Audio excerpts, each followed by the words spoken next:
get into the weekend that just finished yesterday, and then obviously get into our Monday Night Football picks. But we do have a lot of baseball to talk about. It's going to be sad for some of us, not for me, but it's neither here nor there. And then the NBA season starts tomorrow, so we have a lot we need to cover. So we're not really going to beat around the bush. I am going to say, don't forget the YouTube Fun in the Locker Room. If you missed any of the past episodes or need to go re-listen to some of Rank's outrageous takes, make sure to go do that. Check it out. Same name, Fun in the Locker Room. Same with the Twitter, especially with the NBA season. And now that we're fully into the MLB playoffs, which are going to conclude soon, we'll definitely get more active with the polls, and then obviously the Monday Night Football polls. But not going to waste any more time. Let's jump straight into it with recaps and overreactions from, I guess we'll do this past week, unless any of yours applied to the week before. I guess I'll start first. Over the past, I think we left the show 2 weeks ago. Giants were 3-1. The Birds were still undefeated. Cowboys were 3-1 also. And if you had left the show telling me the Giants won, Giants just kept it close in either of these next two games, I would have been excited, thrilled. But the fact that they went in to London, beat the Eagles, didn't beat the Eagles, beat the Packers in London, and then beat the Ravens this week is ridiculous. Giants are 5-1, playing their two hardest games of the season, and then the Eagles kept going, kept winning the games, and the Cowboys lost last night, but other than that, have won the rest of the way. The NFC East will have two teams in the NFC Championship game. The NFC goes to the NFC East. Best division of football, best division in the NFC. I'm loving it right now. Liam, I'm going to let you respond first to that. Sean, what do you think the final record for the Giants is going to be? Looking at their schedule, we're playing the Jaguars, Seahawks, Texans, Lions. Could be 4 wins, going 9-1. Cowboys, Commanders. I think we split the Cowboys, so we win that one, 10-1. Commanders 11-1. Split the Eagles. It could be 10 I can see 10-7, 11-5. 10-7. 11-5. Yeah, easily. When you look at the rest of the schedule. Oh, 11-6. 11-6. 11-6. Yeah. I think that's a good prediction. Do you think they could go? I think you do more than that. They go 500 the rest of the way. They're easily in a nice playoff spot. Exactly.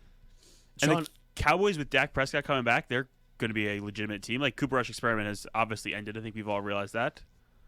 And the Eagles are ridiculous. Night, yeah, for sure. Sean, just a question for you as a Giants fan. How would you say exactly the Giants are winning games? Heart, defense, big stops, and manipulating the offense. Like, just creative plays that get the ball in space to our playmakers. Okay, that's a good answer.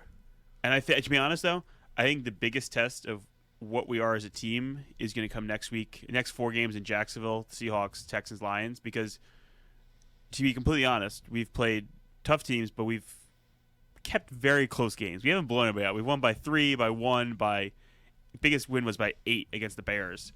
So if we can go into Jacksonville and put up win by 10, then I start to have full confidence in them to do things going forward. I think going 9-1. It's very tough for anyone to say, okay, this team's not legit, because there's not many teams that go 9-1 or not legit, regardless of who they're playing. And this is no longer the weak division in football. You got to play the Eagles twice. You got to play the Cowboys twice, and Dak Prescott's coming back, and I'm assuming you still have one more game against Cowboys, 2 games Commanders, 2 games Eagles. 2 games against the Eagles. So those are going to be huge games to determine whether this team's legit. Packers and Ravens, obviously solid wins, kind of teams with negative momentum right now, but still nonetheless solid wins that kind of solidifies you in that upper tier. Is it fair to say you're assuming it's going to be Eagles Giants in the championship game? Yeah, that's probably my biggest bet right now. Wow. Is there any other? Because you left a lot of ambiguity in your take. Is there any other combination? Yeah, the Cowboys Eagles could be it. Okay. Cowboys Giants. I think any of those takes. But you look at the rest of the NFC. There's holes up and down this conference. We've talked about this. The Rams have once again almost lost to the Panthers. The Vikings have now 5-1. They're probably the 4th best team in this conference. The Buccaneers, we don't trust the Buccaneers. I don't know. I think this is a wide open conference. I think the NFC East is 3 of the best teams. It is wide open. There's just a lot of a lot of the teams that I think people were projecting to do well, Buccaneers, Rams, Vikings, Packers, are just not doing well this season. No. Just not looking good at all. Excuse me.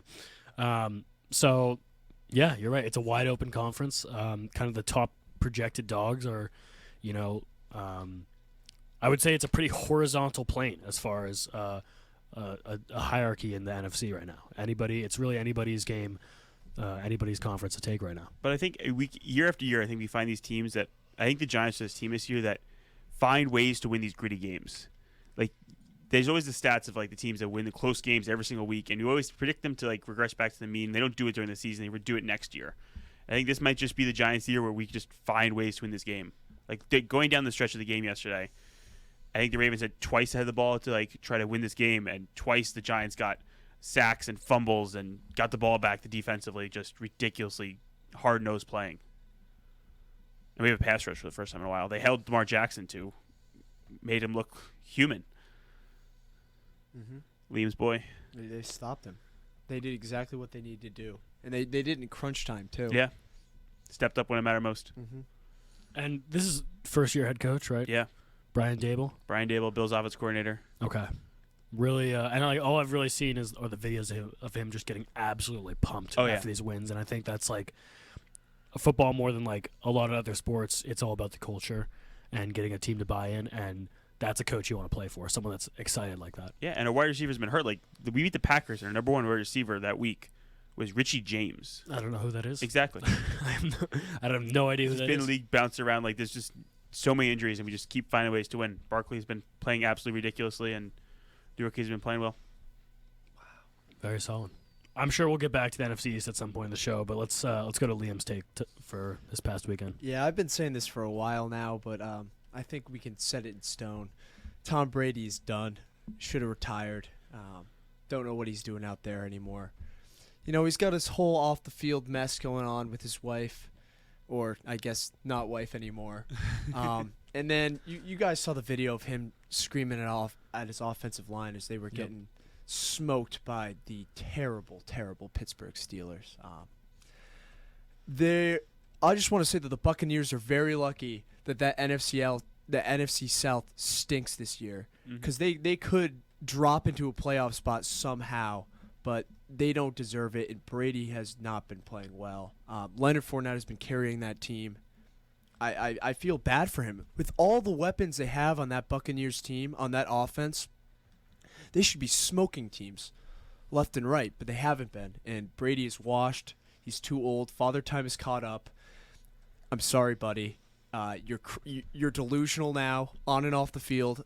I hate when players yell at their offensive line, especially Brady, because he has played in the NFL for so long, so much longer than I think any other player in history. And you don't get to that position without some sort of protection. I just think what he's doing now, he's making himself look like a loser. And I've never liked the guy, but I think this solidifies it. Brady's done. This is his last year, and he can't do it anymore. Yeah, he every single week I feel like there's something going on. Him throwing a tablet, him yelling at somebody. He just seems to be so frustrated with that offense, and a lot falls on him. You're the quarterback. You get the accolades when your team does well, and you get the blame when your team does not do well. And it's a lot on him, and I feel like he's almost checked out mentally. Because there was a report that this week he missed Wednesday practice because Robert Kraft had a wedding he went to, and Saturday he missed the walkthrough. He's not the Tom Brady who came in as a rookie and is going to practice every week. He has so much power and so much, nobody wants to step on him. Nobody wants to touch him in that organization. He just can do whatever the hell he wants, and he's missing practice left and right. This just is a completely different Buccaneers team, completely different Tom Brady, and I have no expectations for them to do anything in the playoffs at all. Yeah, I mean, you guys pretty much covered all the bases. The Steelers team the week before lost by 35 to the Bills, and then came and beat the Buccaneers. So that really just, again, says something about the Buccaneers. It's also just a shame when, a lot of the personnel from that Super Bowl winning team on the defense are still here. And, at some point, when the offense, gets 3 and outs and can't convert, I think I'm looking at it correctly, 4 for 14 on third downs. Wow. Pretty abysmal. I've honestly watched. I've watched this like in person when back in the day as a Seahawks fan when we still had the Legion of Boom, but the offense with Russell Wilson it was in a period when it was just so abysmal, and it doesn't matter who you have on the defensive end. If you're just doing 3 and outs and punting and giving your opponents good field position, it really doesn't matter. If your opponent has to go 50 to 60 yards every time or less, you're hurting your defense a lot more and not really letting them step up and do what they need to do. So, yeah, I mean, any thoughts on the Steelers? Trubisky started, right? We all have to apologize to Mitch Trubisky. He won the game.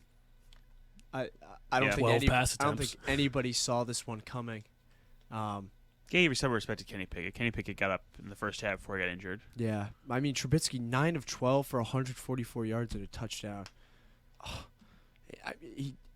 Pickett also a touchdown. I can't too. believe it. I can't believe that Mitch Trubisky came into this game and won the Steelers the football game. And then also Chase Claypool, that catch at the end of the game to ice it. Oh my Lord, unbelievable. This was just surprising. I don't think anyone before this game would have picked the Steelers to win, much less if you told me Mitch Trubisky would be entering the game for the Steelers that they would win. I would have thought they were down by 40. Yeah, I agree. Crazy. That's why they play. It's kind of crazy, though, because we talked about this stretch the Steelers were going to go into that before a break, the fact that they were playing Pickett was coming in to face the Bills, the Buccaneers, the Dolphins, the Eagles. And the schedule's like loosened up a little bit because the Buccaneers are not who we thought they are. Next week they're playing the Dolphins, and actually is Tua back next week? I think it's confirmed Tua's back, so maybe that's another good team again. But they haven't been playing well recently. Yeah. It was a good win for the Steelers and a win that we did not expect to happen. For sure. I don't think it puts them in a playoff spot or puts them in competition for it, but just solid, good spirited win. How does Kenny Pickett have 11 completions for 67 yards? How does that happen? Checkdowns. Oh, like Tom Brady special. Jeez. All rookie quarterbacks do these days. All with kids' gloves. Just watch Justin Fields try to play a football game, and they don't let him do anything on that field. Jeez. All right, Truett, what's your takeaway from this weekend? All right, so I'm going to say, rank. You got to pump the brakes on the Niners. Okay, you got to pump the brakes on the Niners. They're 3-3. They were actually before this weekend leading the NFC West, but I mean that division's pretty abysmal right now. I think they're still leading the NFC West. Technically, they're tied. Yes, there's I think 3 teams now: Seahawks, Rams, and yeah, Seahawks, Rams, Niners. Yeah, no, I'm sorry. The Rams were leading it at 3-2. I want to say, and they just lost, right? The Rams did lose. Yeah. So Rams won. They were 2-3. Other way around. Okay. Yeah. So now there's 3 teams leading it, and we're not even going to look at the Cardinals, but I don't know how much faith you could have when you get your score is doubled by the Atlanta Falcons with Marcus Mariota. Do you have anything you can say to defend this team and this QB that you have this certain affinity for? It was a bad week. I think every single team has bad weeks. If you look at the week before, though, they went into Carolina and absolutely steamrolled them. Like, cost Matt Rule his job, cost Baker Mayfield his job. They looked absolutely amazing. Like, Jimmy Garoppolo had one of his best games I've seen him play ever. So I think it's just a down week. They're playing the Chiefs next week. Oh, wow. Their next 2 games especially, are Chiefs and Rams again. Those are going to be big games. We'll see what the Niners are about. And I think they could go in and at least win one of those games, maybe 2, and put them close against the Chiefs. Maybe 2? Yeah. I think that defense plus Jimmy Garoppolo can keep it close against the Chiefs. I go back to my statement. We got to pump the brakes. I'm a little worried about the Niners right now. The Falcons threw the ball 14 times. My God. And ran it 40. 40 times. They could not stop the run. This is a solid defense. Everybody has been saying this defense is insane. They're going to carry the Niners. They got absolutely steamrolled by the Atlanta Falcons running game.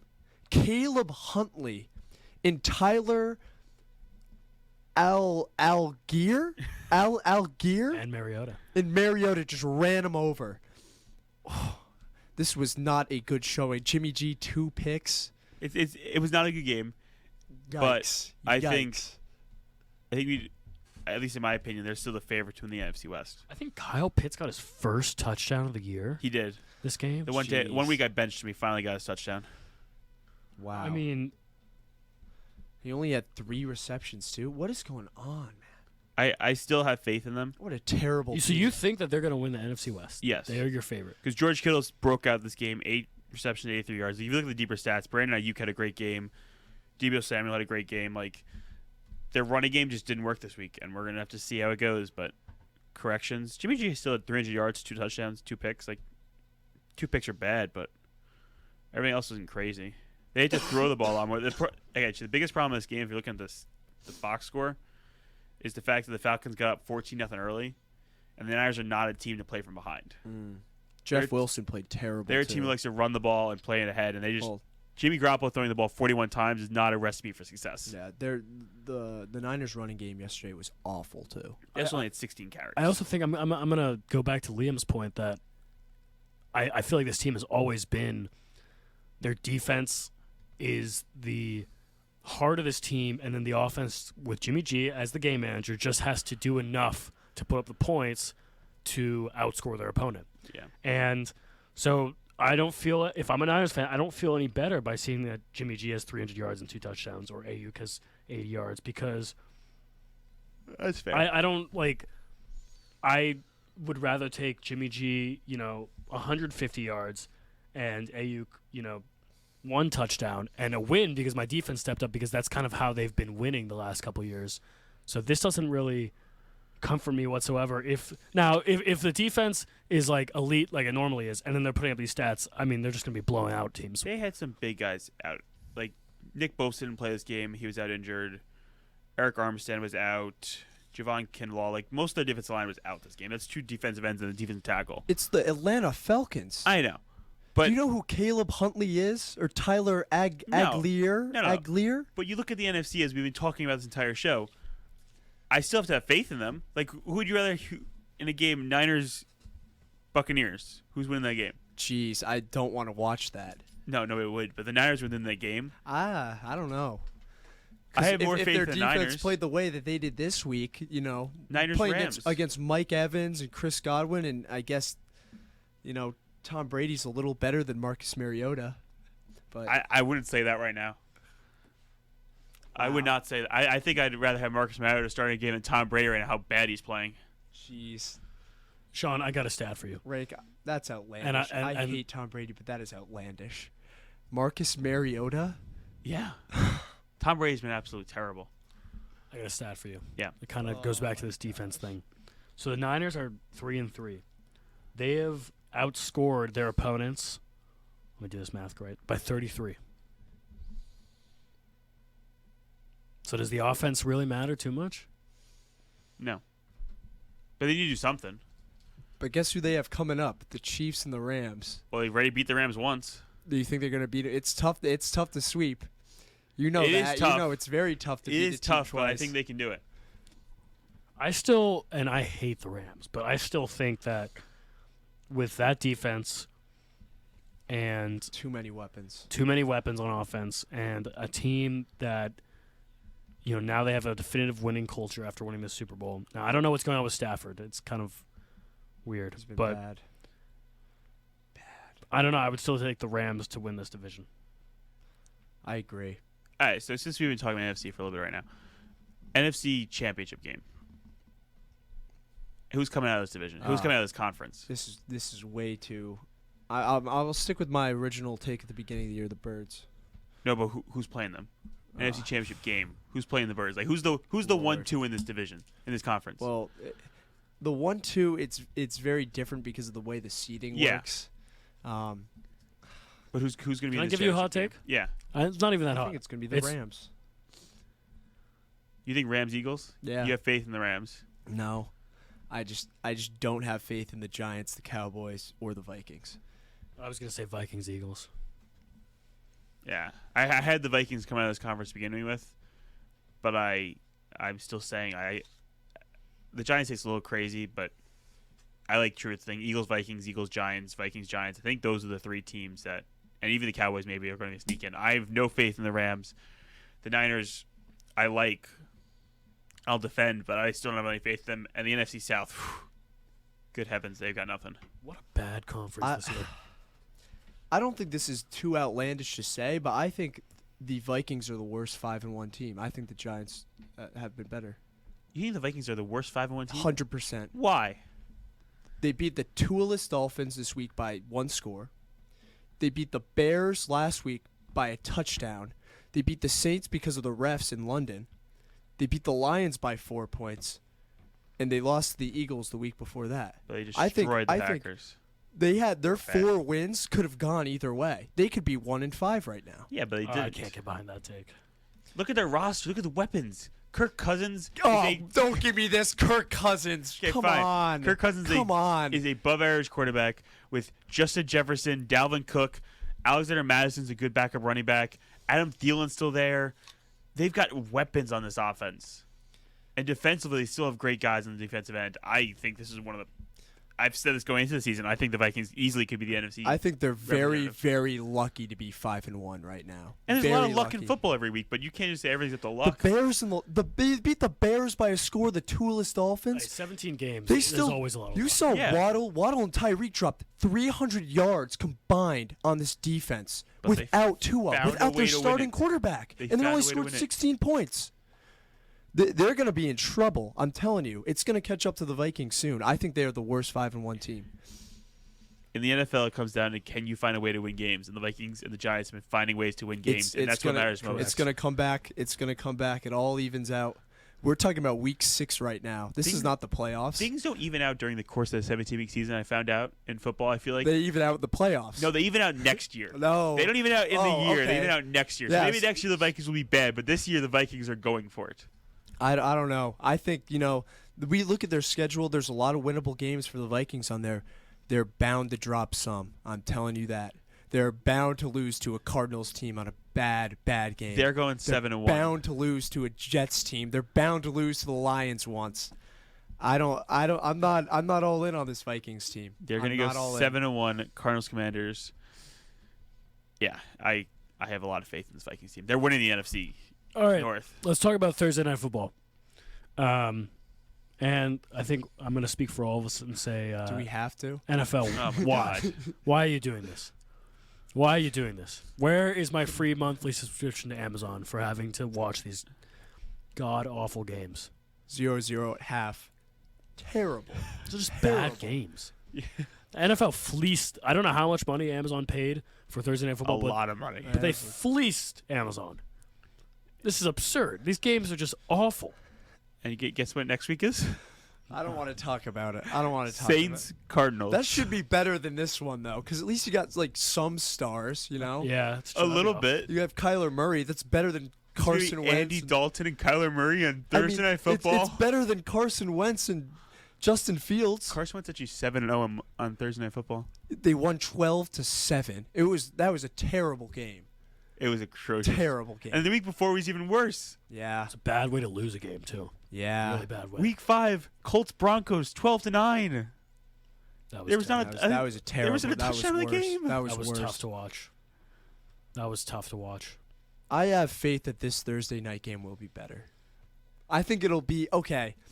More combined points than 19. Oh yeah, easily. Has to be. But right? I really think the NFL needs to come up with a way that they can flex all primetime football games throughout the season. Because the fact that Broncos have 5 primetime games in this first that's 7 weeks absurd. was absurd when they're 2-4 and atrocious. Well, Yeah. to be fair, everyone thought they were going to be better. Exactly, than they were, but that's why they need to be able to flex these games. The fact that Yeah. the Jets don't have a have one primetime game, the Giants Yeah. have one. These are is a fun little teams to watch. But We want to see. I feel like for I don't know, people that have bought tickets are kind of screwing them over. Yeah. maybe they could make a 10 Yeah. a.m. game, but they can't make an 8 p.m. game I guess. or whatever. I think this one will be better. We get to see some stars. Alvin, Kyler Murray. Wait, is this week 7? So is About to be, is D-Hop D-Hop is back. back? D-Hop is D-Hop's back. back, so it I guess. should be fun. Hopefully Lattimore's playing. I mean, it should be a better game. I think that's a lot better matchup. Isn't Call of Duty coming out this week? So Kyler Murray's not going to be be terrible. Yeah, I'm excited about that. Saints might actually win a game. Jeez. Okay. You guys want to touch on Jets-Packers? Absolutely. Yes. Jets, Jets. I like the Jets a lot. They were my team like when I was really little, but then I just too many years of pain and misery, just absolutely terribleness. But they beat Aaron Rodgers and the Packers. The reigning MVP has looked terrible this season. The Jets, I think, are for real, and I've said this since the beginning. They're going to finish better than the Patriots. I've been saying it all year. Their special teams looked incredible yesterday. What was it, 2 touchdowns because of special teams yesterday for the Jets? Easily. Oh my God. I like this team a lot, and they're doing everything right. They're finding ways to win. Zach Wilson didn't even really have a good game, but Breece Hall did. Mm-hmm. Crazy. He had like 100 rushing yards, 2 touchdowns, or 1 touchdown, but ridiculous. Yeah. They've been if balling. the Chiefs won yesterday on Sunday Night Football, or at a 4:00 window, the Jets would be first place. Would have been first place in the AFC first East. in the AFC? They are second place in the AFC East, but the Dolphins and the Patriots, and they're 1 game behind the Bills. This is a for real football team. They're playing hard. They're doing the little things that matter. Whew. It is ridiculous that they went into Green Bay and put up that result in Green Bay. 7-point underdogs. Shout out Sauce. Blow them out. Shout out to Sauce Gardner. The cheese. Queso, baby. That was funny. That was a little disrespectful, but that was funny. The energy with the Jets, the energy with New York and football is ridiculous, and I'm loving it. So if the Chiefs won yesterday, the Jets would be number 2 in the AFC. Yeah. Wow. Can you imagine that? They're still awesome. they're 2 in the AFC right now. They're tied with the Chiefs for second. They're 5, but Oh, true. yeah. True. I think that's I'm happy. I'm happy for the Jets. Without looking, can you guys name the top 4 Green Bay receivers for receiving yards this game? Lazard. No. Was Lazard on there? I know Sauce put him in jail, though. Yeah, he did. But I gotta get something. Dubes, Yep. Cobb. Nope. Tunyon. I don't know. Yep. Oh, yeah, Tunyon had a good game. He had 90 yards. My God, I can't think of a 4th one. Yeah, I don't know anybody else. Aaron Jones as the running back. Wow. How many of those 4 got over 50 yards? Tunyon. Tony and Lazard. But yeah. That's crazy. The Packers offense. The Packers really showed why Devontae Adams is so key to that offense. Mm-hmm. Aaron Rodgers and Tom Brady should both were retired last year. Yeah. oh, while we're on Devontae Adams, let's quickly talk about the who did they play? They had When Devontae Adams pushed that guy. Charger. Oh. Was it the Chiefs? It was divisional. Chiefs. It was Chiefs. Chiefs. Yeah. That was hilarious. Yeah, the guy's filing for assault now, so that's pretty serious. I mean, it's just the Raiders' way at this point. Yeah. Does Devontae Adams? This is a big kind of loaded question. Does he have a right to be frustrated? 100%. Absolutely. Yeah, he's been balling. He's been absolutely balling this season. I'm going to play devil's advocate and disagree. He chose to go. I mean, you know what you're getting with Derek Carr. no, he knew what he was getting, but he didn't he's been choose balling. to go there. Really, He's been balling. Aaron Rodgers forced him out of Green Yeah, Bay. Aaron Rodgers took the money and There's no money didn't left allow for the him. Packers to sign him. Yeah, I guess he could have taken a paycheck if you want to really stay. But how it could be a ridiculous pay cut. Yeah. Like let Aaron Rodgers take the pay cut. He's got so many years in the NFL. Don't let this Exactly. guy who's wide receivers have a limited shelf life take the pay cut on him when he's this big payday coming up. I guess the question I should have asked was, does Devontae Adams have a right to be frustrated with Derek Carr? Yes. 100%. This dude has 5 touchdowns on the year. Wait, Derek Carr only has 5 touchdown No, passes? Devontae Adams. Okay. He's had over 100 yards in 3 of the games. And they have looked terrible still. The Raiders have looked terrible.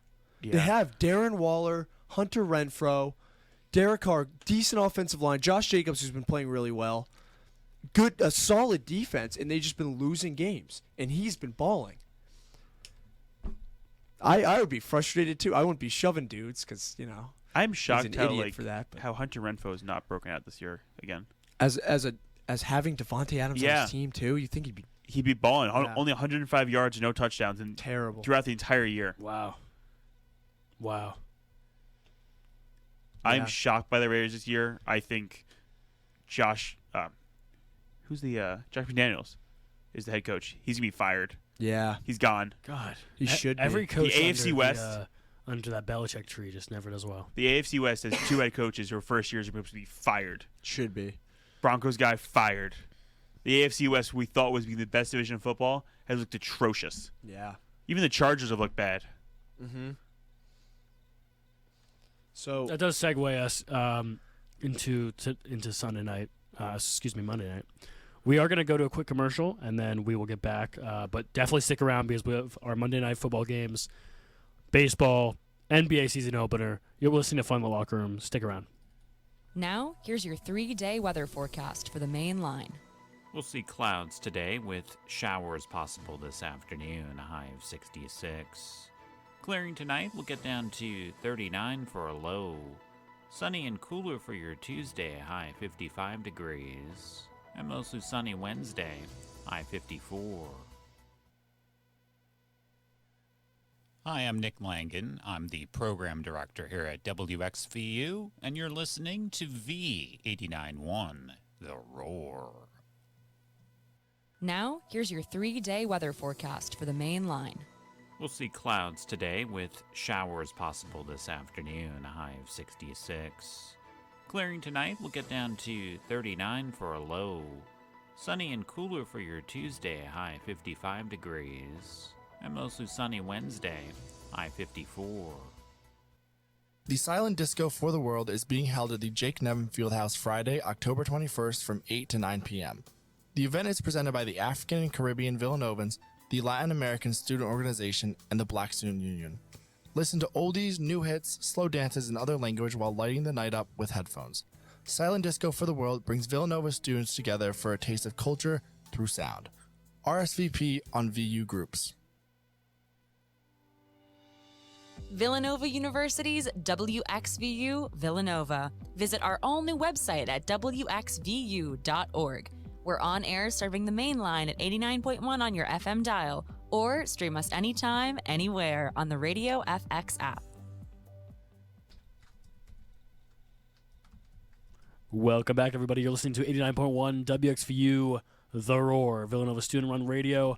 Back with Fun in the Locker Room. We just finished, I'd say, most of our football segment. We do have some trivia.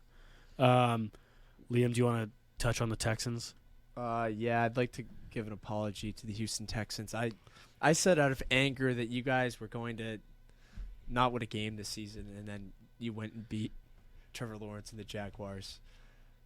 I think as soon as I left that left my mouth, you guys just proved me wrong. But wait, before we talk about Monday night, can we talk about two games, Chiefs Bills and the Birds and the Boys? I think those were 2 games we didn't Oh, yeah, hit on. absolutely. Oh, I totally forgot about Chiefs. Bills. Yeah, so Chiefs Bills. I think it's very apparent this was another preview of what happened last year. AFC matchup in the championship game. I think these are the 2 teams we're going to see. I think they are the 2 best teams in football. Absolutely. They just both have weapons, and shout out to Tony Romo who called the score on the first play of the game. He said it was going to be a 24-20 game, and he nailed it. Great game, and they showed why Josh Allen and Patrick Mahomes are the 2 best quarterbacks in the world right now. Yeah. This was not only a preview of this AFC Championship game, but it could for real be like the next AFC Championship game for the next 5 years going forward. These 2 quarterbacks are locked in, and 2 of the best quarterbacks in football. Like I don't think there's much argument that these 2 best guys in football. Mm-hmm. They just have so much talent that just the way they play the game just makes it look so easy, so effortless. And Josh Allen hurdled the guy. Do you see that? He got so high in crunch time to hurdle him on this game-winning drive. And so the end of the first half, the Bills drove down the field and scored a touchdown with 16 seconds left on the clock. Mm-hmm. And in the NFL, that's so much time for Patrick Mahomes that he drove down the field and got them in field goal range. And Harrison Butker hit a 62-yard field goal first week back from ankle injury. Like, these teams have just so much potential, so much offensive power. Their defenses played well yesterday. Both defenses. They played held well. them in check, which was very surprising because in these two teams, we didn't expect much defense out of them. They're clearly the best two teams of football. It was an amazing game to watch. I'm excited for the AFC Championship game this year, which, in my mind, other than the Eagles, I guess if the Eagles get there, maybe not, but it's basically the Super Bowl in that situation. I'm loving it. It makes me sad that they both are in the AFC. Yeah, it does. I think this could be, if they weren't, it would be a Super Bowl matchup for years to come. But I think we're going to see these guys in the AFC Championship battling it out against each other. It's just great football. Yeah, it is. And there's nobody else on the planet that with a minute left in the game, quarterback scrambling, decides to hurdle a linebacker to get the first down. Josh Allen and kept showed running. Heart. He landed and kept it. running. Oh my gosh!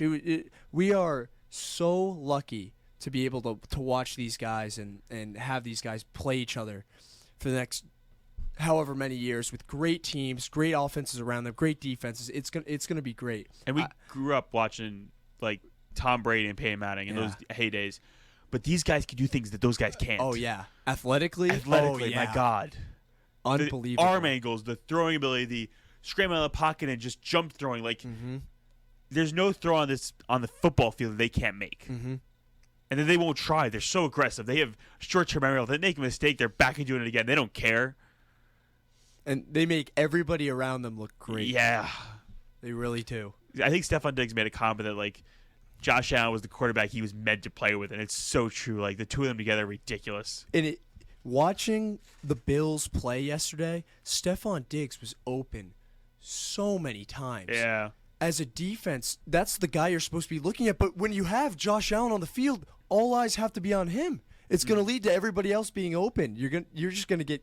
How do you want to get killed this exactly? week? It's a little sad though looking back on it because if Tyreek Hill was still with the Chiefs, to be so much better. But like obviously, Patrick Mahomes has not missed a step. He's doing these crazy things, but Tyreek Hill just added another layer to his offense that made it just so much more fun to watch.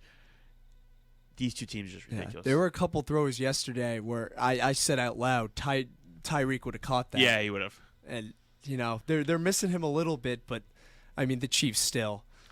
Nothing to worry for them. I mean these are the two best teams in the NFL. And it could go either way. Yeah, I truthfully really think home field advantage might matter a lot because you play in Kansas City, you play in Buffalo. That AFC Championship game, big difference because it's so loud in Kansas City, and those Buffalo Bills fans are saw the crazy. Fans. Yeah, Bills Mafia up there breaking tables. They're tailgated in sub-degree weather. Like nothing stops them.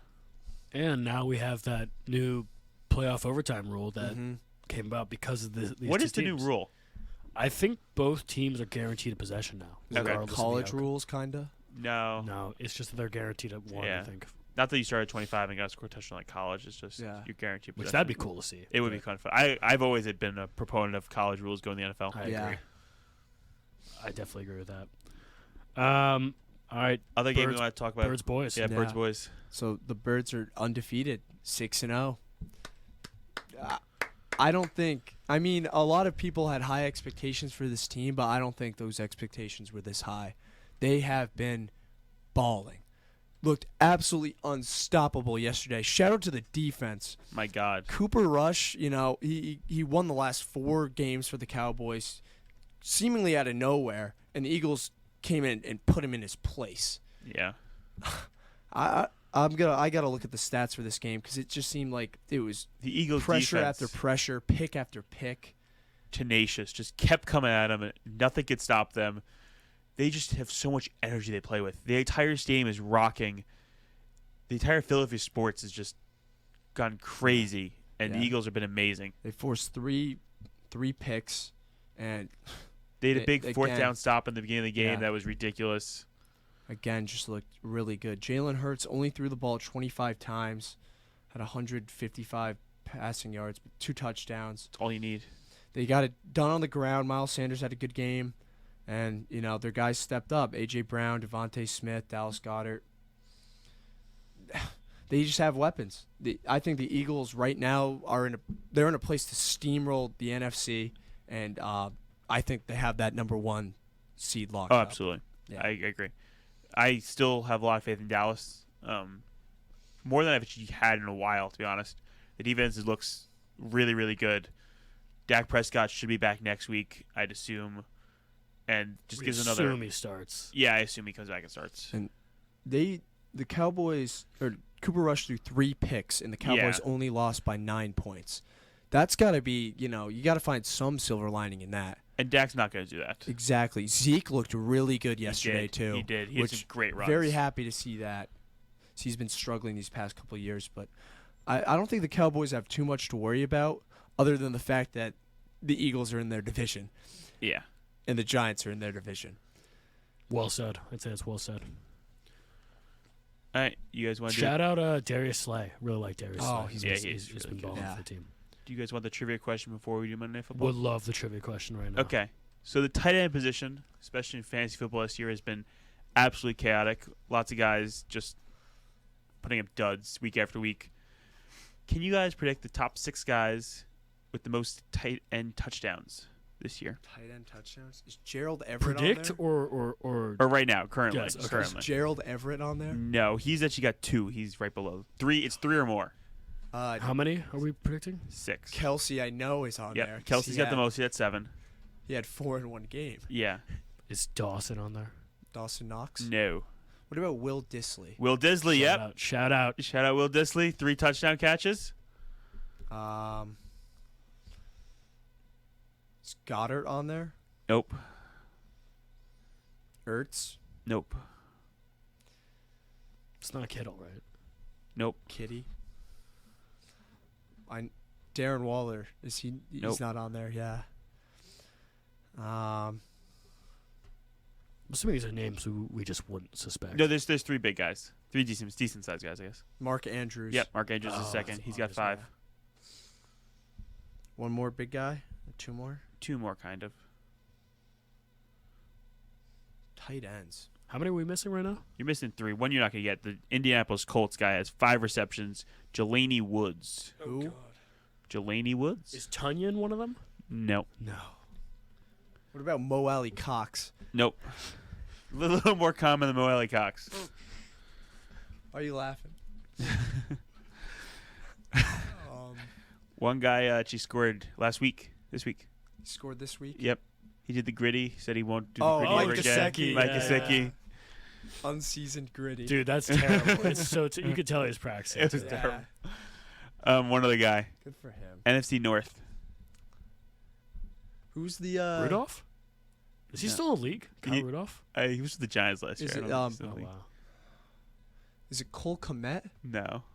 It's a little more, he's a decent sized name. Who's the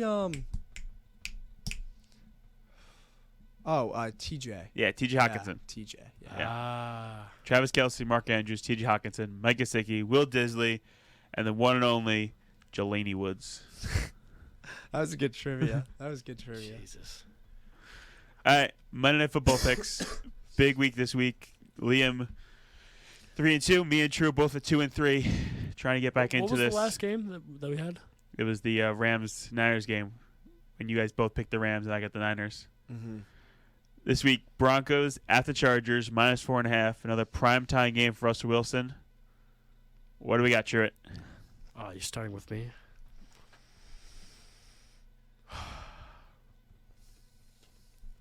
Four and a half is a scary. It's a sneaky large line to cover for this game. I can't tell if I'm rooting for the Chargers or I genuinely think they're going to win.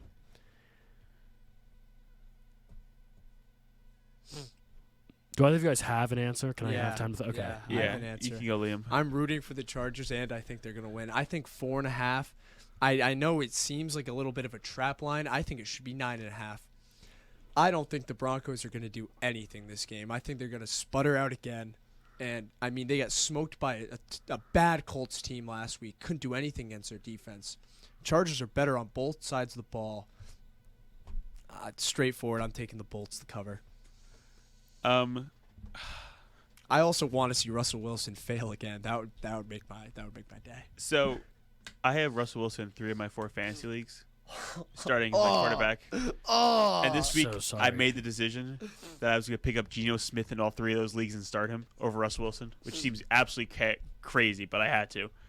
I think because I did that, I don't think that's crazy at all. Russell Wilson's Wilson's mad at me, and I think this is the week he does something because Gino put up a goose egg, and Russell Wilson's gonna come out crazy. Chargers have not looked good. I love the Chargers, but I just can't see them doing 4.5. I think the Broncos cover and win this game. Wow. Going into LA, Bronco country. Let's ride. Oh God. Russell Wilson, big game.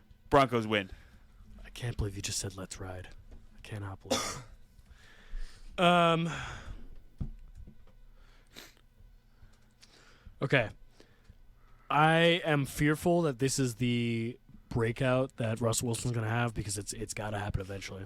We've said it every. We have We have said it every week. time. We have said it every time. But I'm betting that last night, Russell Wilson, when he went to bed in Denver, or wherever the game is, In LA. he had a nightmare. He had a nightmare that Khalil Mack was coming for him, and that Khalil Mack was going to terrorize him, and that nightmare is going to become a reality. And I think that Broncos O-line looks awful. Ooh. Yeah, a lot of injuries on their offensive line. And I think Khalil Mack is licking his chops right now. Mr. Nick Bosa doing the same. And Russell Wilson is going to be lucky if he gets a chance to breathe without being terrorized by these sharks in the water. Go Bolts, baby. Let's not ride. You also have some injuries on the defensive side too for the Broncos. They're missing a linebacker, Is two Chubb playing? safeties. Yes. Okay. They're the one Which safeties? Simmons? Caden Stearns and Justin Simmons. Ooh, Wow. no Simmons. Sean, are we thinking change? Or Counter argument to your thing, Truett. I Okay, feel like when go for Russell it, go Wilson for it. plays his best is when he is running for his life. Yes, but And tonight he will be running for his life with Joey Bosa and Khalil Mack at him. I haven't seen that Russell Wilson in a while. He's been running for his life all season. He's coming out tonight, and he had some fun time with Sierra last night, and he is Whoa, going for it. Whoa. No, he's a man of faith. He would never do that. And He's isn't married. J.C. Jackson's on? He is. Yeah, he's gonna. But the Chargers have not done anything to impress me this year. The Broncos have continuously, while losing, kept these games close. I think Mr. Derwin James is gonna have himself a nice little interception. All right. Derwin James interception. Book it. Book it. Khalil Mack 2.5 sacks. I don't even know if that's the line. If it is, take the over. Actually, that's a terrible take. Don't take the over on that. Jesus. We do not endorse gambling. No, we do not. we do not. All right. This is a reminder. Definitely check back in next week because you're going to see that Liam's 4-2. I'm 3-3, and Sean's 2-4. So I'm once again fading Liam, and we're going to go 3-3. Back to first place this week. So now you're gonna. Is this season No. you're gonna be fading in the whole time? To get into first place, you have to jump. You have to jump me, and win or loss, I'm still gonna be first. Fair point. Okay. I think it's time for some Major League Baseball. A lot happened these past 2 weeks. I'll let you guys give your side of the story of this Mets-Padres series, best of 3. I'll let you guys go first. You got it, Rank. You start. That was terrible. Insanely disappointing. Not what any of us hoped for or expected. I think this week in a little bit has showed us what baseball is and what baseball playoffs are like. And more than any other sport, other than hockey maybe, anything can happen. And it's all about getting hot at the right time and finding ways to make hits. And the Mets just cooled off at the wrong time. 2 of our aces on the mound. Jacob deGrom delivered. Max Scherzer did not. But can't blame it on him. It happens. The last game was tough. I will die on the hill that Joe Musgrove was doing something. Oh my God! I will die on that hill. If the amount of times he was touching that ear of his, it's ridiculous. He was doing it again last night. What do you think He he was was doing it again last night. I'm genuinely curious because I don't know. baseball that well. Apparently, mixing sunscreen with rosin can cause something that makes it stickier. What is rosin? Rosin's the bag on the back of the mound they can grab For grip. So what are you suggesting that he did illegally? He had sunscreen. You can't have sunscreen in your ear. You can't have sunscreen on your ear. I don't think it was sunscreen, but he had It was something on his something. He ear. said it was like some weird. cooling thing that like Yeah, that, it like- amps you up. Yeah. I've Yeah. seen that before. Buck Showalter was checking balls from the beginning. He felt something. what.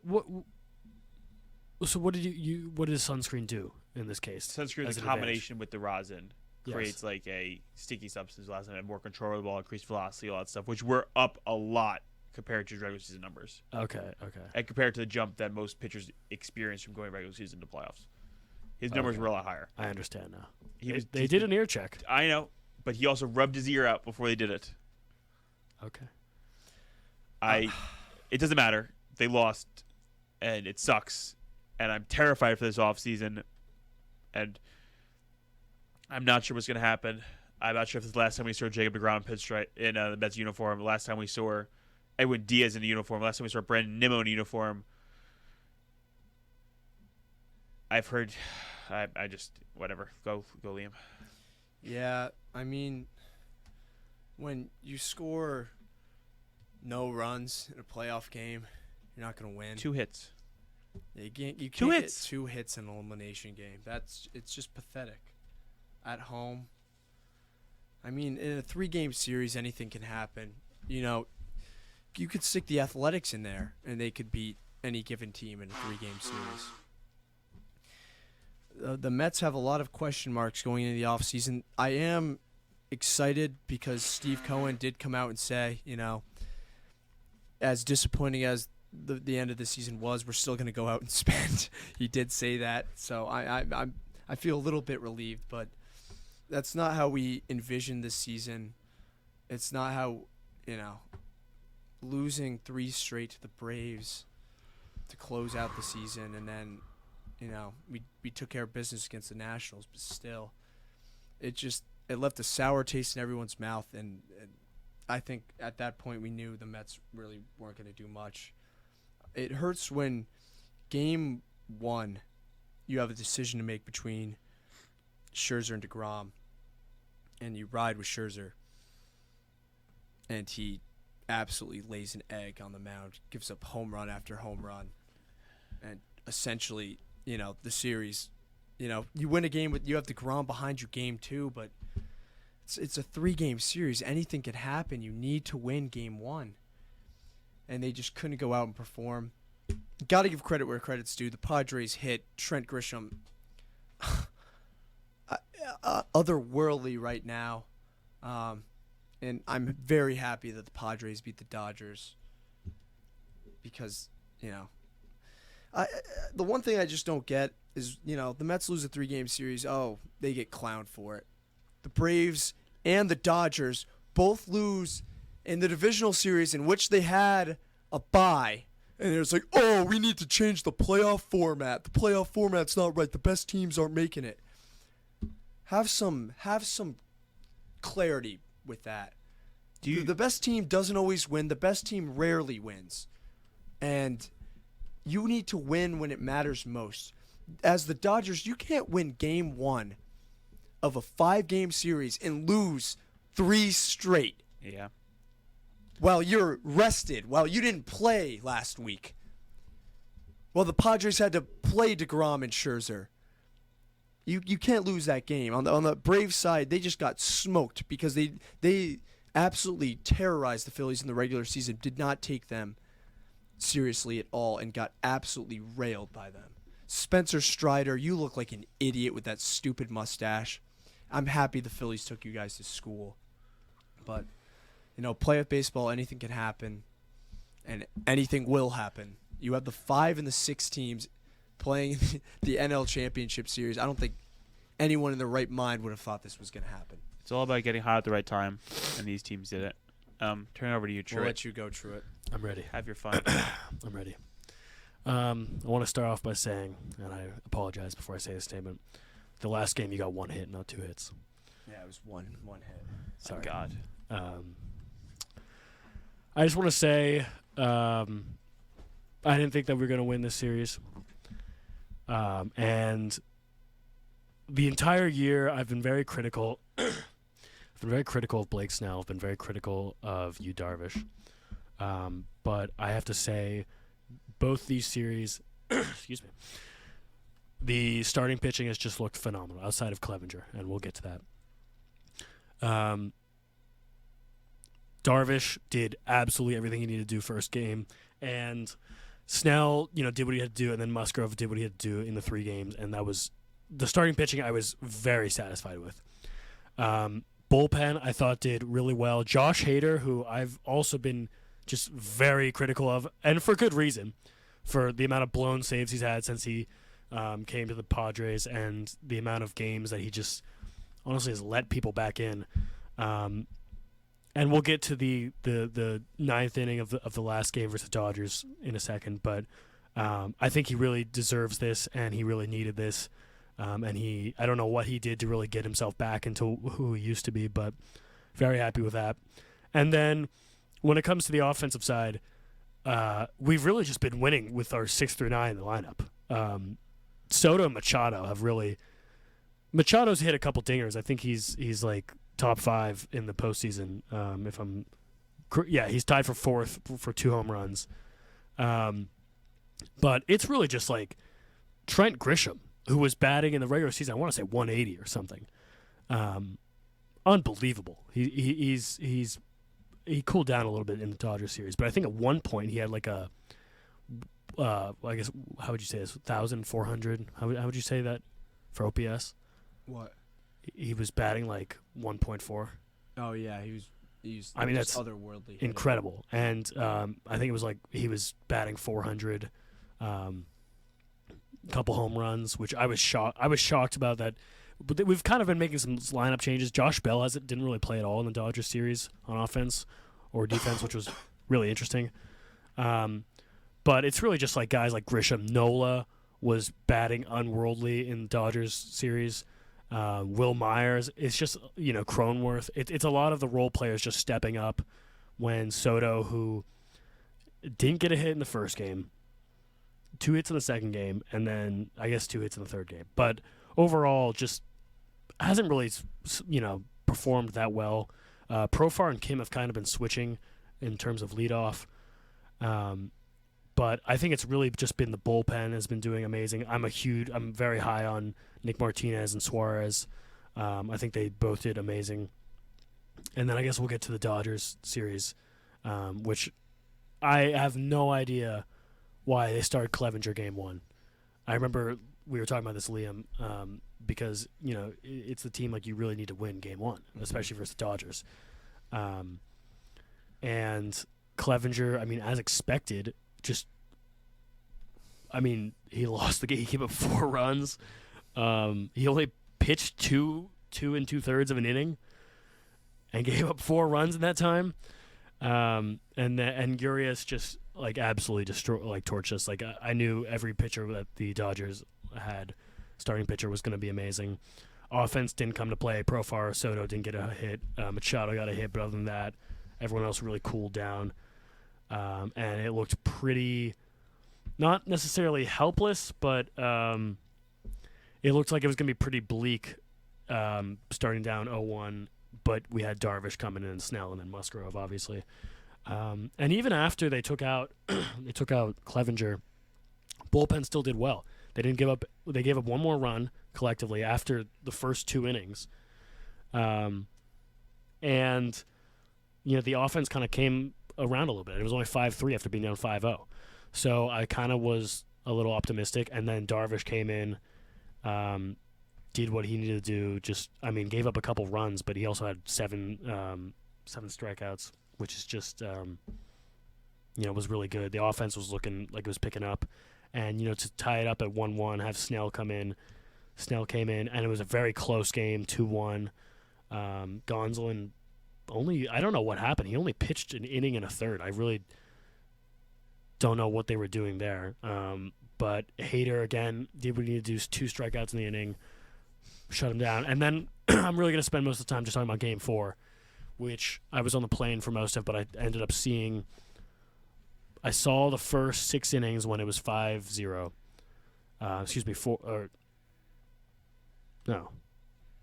was 2-0. And then when I got back from the airport, it was 3-0, and it was looking pretty helpless. Musgrove outside of a really bad third inning when I think he had like 30 pitches and gave up the 2 runs. Outside of that, he had like a couple of his innings were like single-digit pitches. So he honestly had a phenomenal game and got out of a really bad, I want to say it was 6th inning, maybe it was the 5th inning, where there was like 3 guys, it might have been bases loaded, or I think it might have been 2 guys on base, and he got out of that, which was really inspiring to see. He had a quality start, so can't really be too mad, but it was really the 7th inning.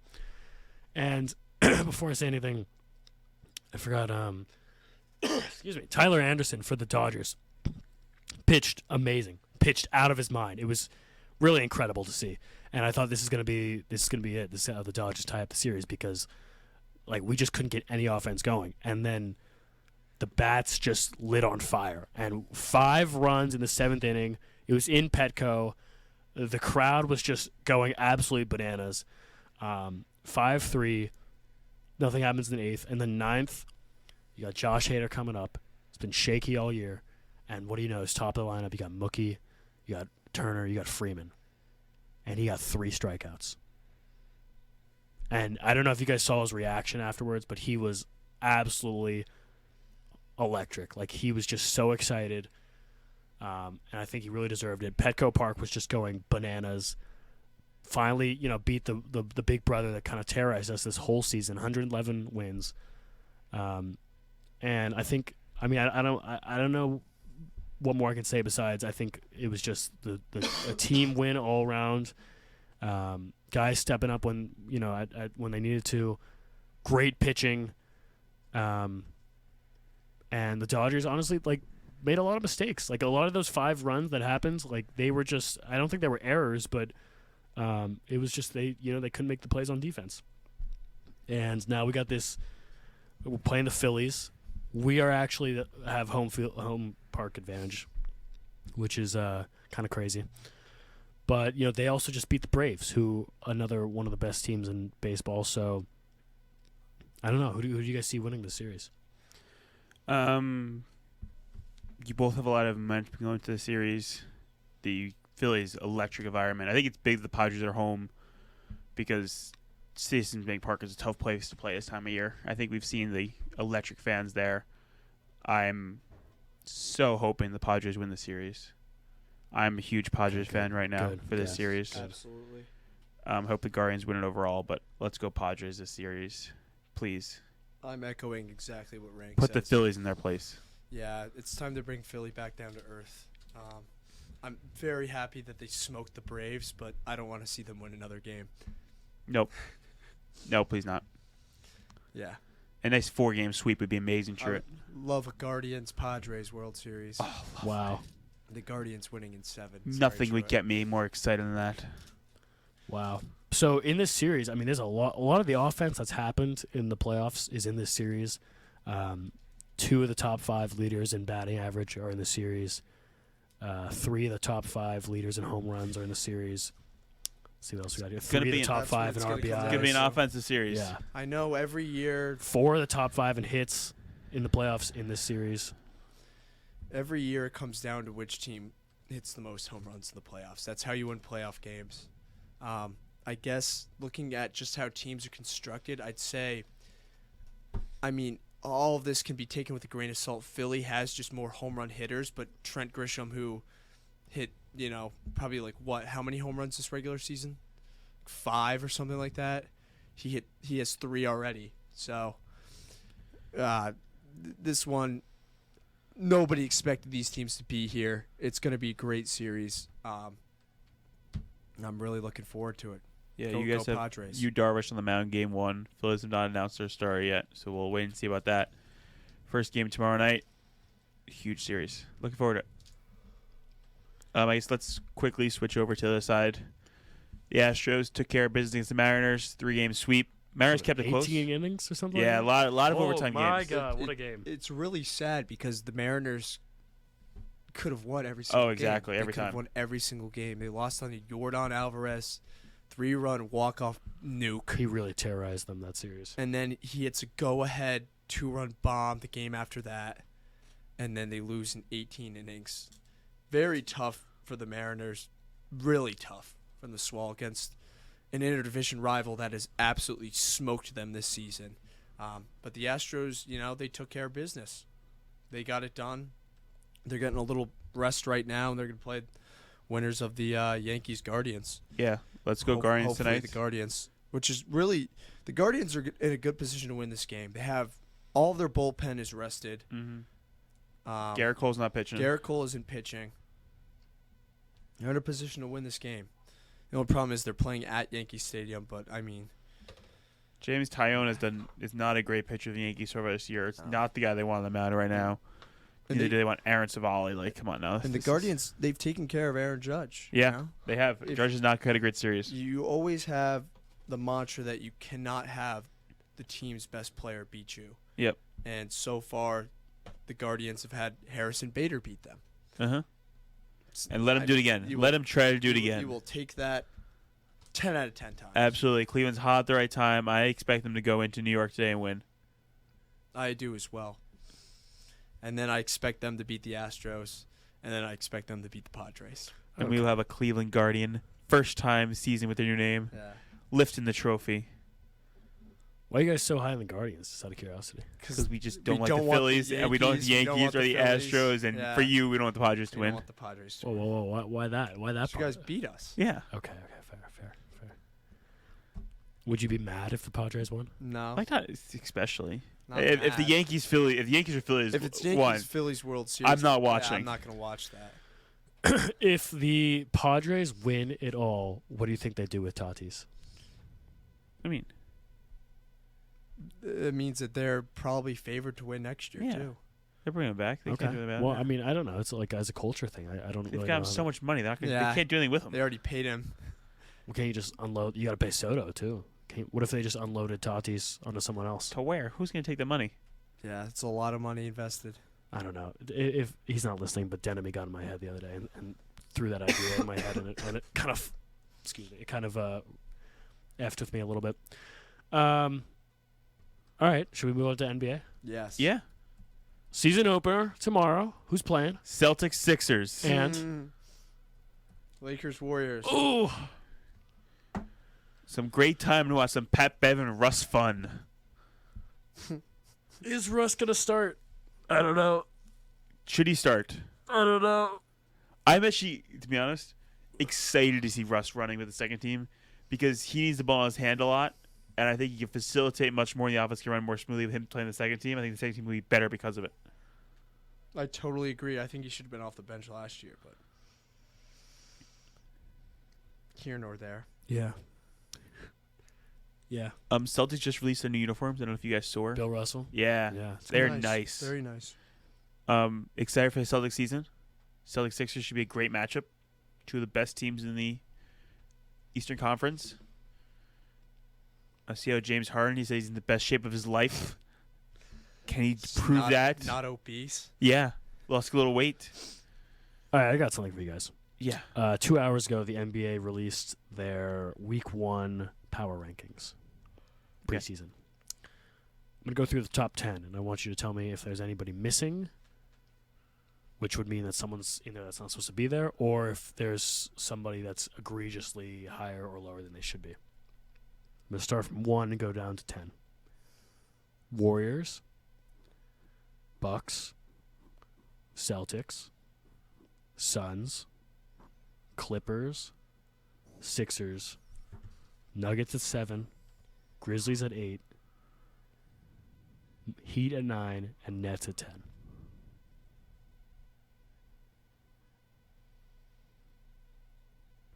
What do you think? Like nitpicking things? I can't. There's nothing like. There's one that I thought Liam was going to really be mad at. The Nuggets at 7 seems a little higher. Not knowing what Jamal Murray is going to come back and do. Clippers at 5 seems a little low. I think they should be a little higher, but I can't really think they could beat. I thought he was going to be mad at the Suns being at 4. I think Clippers should be over Suns, but they haven't proved anything. People have been, the Suns made that one run when everyone was hurt.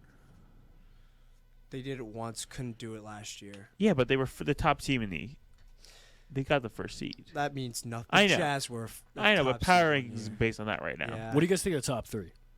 Warriors, Bucks, Celtics. I think that's perfect. Yeah. I think those are 3 best teams. I think you can interchange them a little bit. Like, Yeah. I think they're. I think it could be interchangeable order. Yeah. I would probably put Bucks above Warriors if I had to choose. I think a healthy Bucks team is the best in the NBA. Yeah. Sleep on the Celtics again. I mean, Well, I wasn't even talking about the Yeah, Oh, you we were don't saying the Celtics should be one. we don't have to bring this up, but There's the different only games. reason why it was 7 games is because Chris Middleton was out. It would have been a 5-game series. But that's neither here nor there. Celtics Pass got the better. pass. Pass the pass. Pass. Celtics got better. Celtics got Brogdon better. in. They did. They did get better. They also lost their. The I Bucks mean, just there's- got a there's year lot- older. lot of question marks. Sixers at 6? What do we think about that? I like that. That's fine.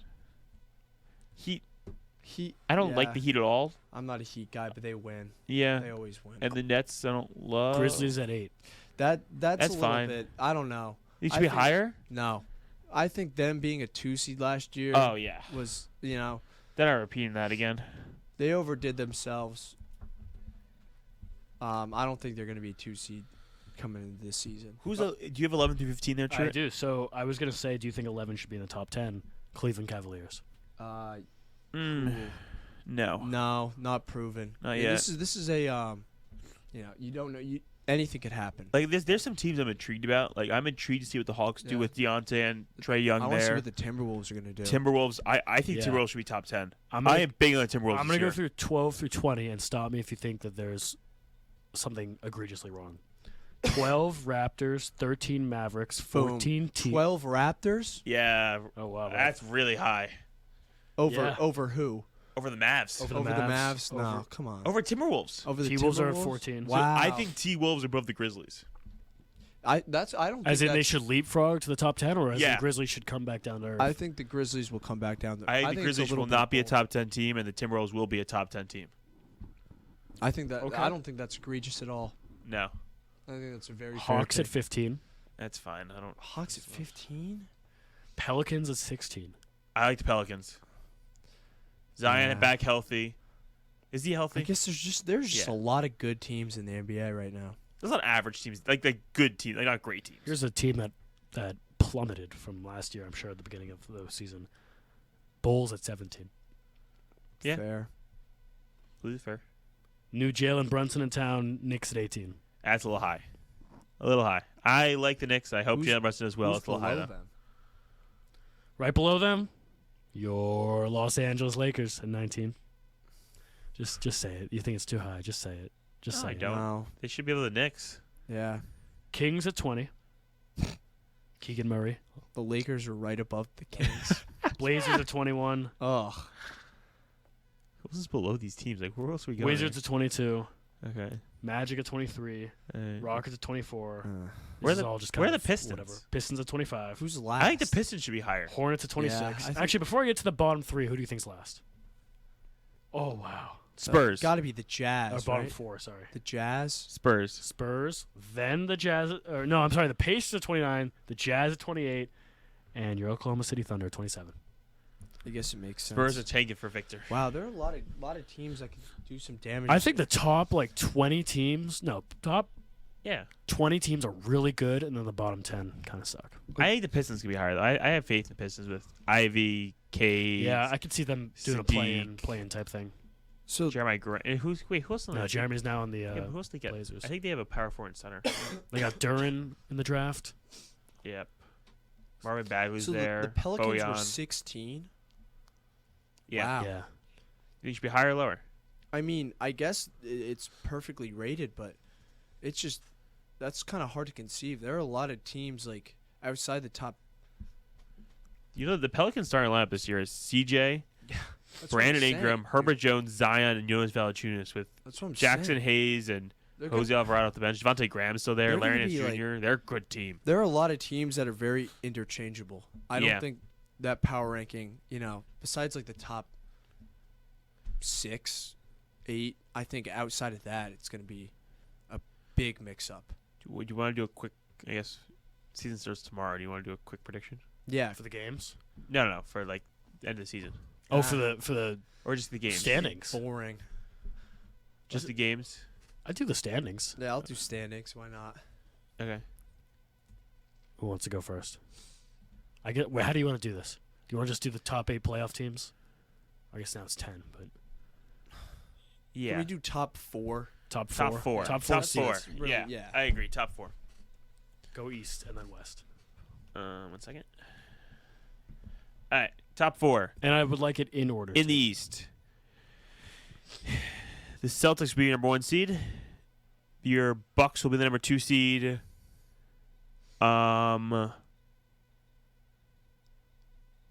Nets will be 3. Sixers 4.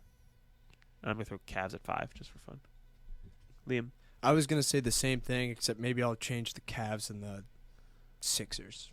Okay. I think Bucks. that's chalk. Celtics. Sixers, Cavs. Nets Still- 5 still or not Nets, high. or Nets further down. I might go Heat, Nets. I'm still Yeah. not high in the Nets. Yeah. All right. They gotta show me. They gotta show me something. That's fair. All right. Western Conference. Me? You start first, Drew. We'll We'll switch it up. Laker. No, I'm kidding. This is for me. This is a really interesting one because I don't know who to put at 1. I think I'm just gonna cop out answer. Go Warriors at 1. You know what? Like, okay, it's the beginning of the season. Why not? I'm gonna go Mavericks at 2. Clippers at 3. Suns at 4. Yeah, that was. I mean, this is just. There's so much talent in this conference. It's really tough to do, but I was just going for something a little bold. I'm going to go Nuggets, Clippers, Warriors, Timberwolves. Wow, Going to be random. T-Wolves. I love that. I knew you would like that. Even I though love I that. hate the Clippers, but They're going to be good. The They're only gonna be fear good I this year. have with that is, so I like the Nuggets number 1 because I feel like I they're a think team that's going to I think compete they're going to be absurd in the this year. regular season. They're a team that's going to try because there's a little bit of attempting to try to win the thing. I don't love Clippers at 2 because I don't think Paul George and Kawhi will play enough to get to 2. So I would put Nuggets, T-Wolves, Clippers, Warriors. You're putting the Warriors 4? Yeah. Wow. I think they're just going to rest for the playoffs. They did it last year. They're going to do it That's again. true. Before we wrap up, Nasir Little, 4 years, $28 million, happened 38 minutes ago, Oh. and KPJ, 4 That's- years, $82.5 million. Wait, Nasir Little, 4 years, how much? 28? 28. Wow, What what were a the- deal. What were the 2 Warriors ones? Wow. What were 2 Warriors contracts Saturday? Poole was 4 year, 140. 140, And didn't Wiggins get a Wiggins was contract? 109, 4 year. Yeah. and I Tyler guess, Hero, quick thing, 4 year, can we 150. discuss real quickly? Does Draymond stay with Is Draymond a Warrior at the end of the season? Unless he's got to take a pay cut. I thought they had to choose between the two for money, and I think Aren't they just, triple over the salary? They're like triple Yeah, but it the doesn't amount matter of tax. anymore. No, but Yeah, I there, guess there it is doesn't matter. A there is tax. somewhere up there is a hard cap. Yeah. There's no hard cap. It's a tax, I think. I think it's just I don't taxes. think you could just. I think you that could there's just- got to be a hard cap at some point. unless I've played too much But, my league. but how much? My league, there's a cap. I don't know if there's a cap. What type of money could you give Draymond though? He's regressed a ton. Is he a free agent this offseason? I was just They- more. they're I both was free agents, more yeah. talking about the fact that the situation with him and Poole, like, will that, like, Oh, well, figure they out. were both free agents this season. I It mean, this was offseason, and now Draymond- Poole's not. Yeah. I mean, it makes sense from the Warriors' standpoint. As No, much as I hate, Draymond's getting paid in 23, as much as I 23, hate 24. Draymond He's got another Green, year. this was kind of scummy on the Warriors. I mean, to just Yeah, whoever. four-time champ, 2-time depoy. Yeah, if He- you had to lock up one of them, He went through your tank. He held it down for your tank, Yeah. so that you're able to do this now. So you were able to win a championship. it is a little scummy. It is a little. It's Celtics-esque. I'll say that. Celtics. Yeah, like Isaiah Thomas. Oh, Yeah. okay. Kind of front office scum. Okay. You can say that. Wow, you could say I that. mean, yeah. I think we can all agree that the Celtics trading away Isaiah Thomas is the right move. But Yeah, it was the right move, but it was scummy. It was I mean, scummy. I think Draymond's not a good basketball player, so it's a good move, but it's scummy. okay. I think it was well spoken. Yeah. I guess one last thing before we wrap up the show. Just released during the show right now, the AP polled top 25 preseason college basketball rankings. Villanova, number 16, lowest ranking since 2008. I think is an atrocious ranking. Let him sleep. Let them keep sleeping on us. Cam Whitmore will be back. Justin Moore's going to be back for the Big East. Brizzy's looked ridiculous. Mark Armstrong's looked amazing. Dixon's been good. Slater's back. Caleb Daniels. Jordan Longino, my boy. Jay Moore. My God, this team is ridiculous this year. I think we have more talent this year than we've had in a while. My biggest thing is I remember watching last year when we watched us play Baylor or us play these teams, and we looked out there, we're like, we make a single mistake, we're losing this game because we're not the most talented team out there. We're just playing with heart and these things. This year we have so much talent. Yeah. Cam Wilmore is ridiculous. Mark Armstrong can dunk. He can do everything. This is a talented Villanova basketball team who's got raw athletic ability that we haven't seen in a while. Whew, loving it. Big East champs, book it. Final Four, book it. Yeah, we're back. Yeah. Yeah, no, wholeheartedly agree. Also, Brizzy, loving him. I love Brizzy. Go Cats. He looks like Colin Gillespie out there. Classic. Go Cats, baby. You're listening to 89.1 FM, WXVU. No birthdays. No birthdays. No birthdays? No notable birthdays today. All right, and shout out Unless to you guys know. Bryce Harper yesterday for his birthday. Oh, Carlos Gonzalez. Happy Cargo. birthday. Cargo. Happy birthday. Whew. Happy birthday. Rocky's legend. 89.1 FM, WXVU, The Roar, Villanova Student Run Radio. You're listening to Fun in the Locker Room. Twitter, YouTube. Go now, right after the show. Unless you're driving and you're listening to us, please don't do that. Next Monday, you know where to find us. You know when to find us. We've said enough already. Padres will be in the World Series next weekend. Yes, sir. Is that actually, it would be over by? 4-game sweep it will be. I love that attitude. I love that. Hopefully I'll be celebrating. I might bring my Machado jersey into the studio. We'll see. Go Cats. Go Padres. Good night, America.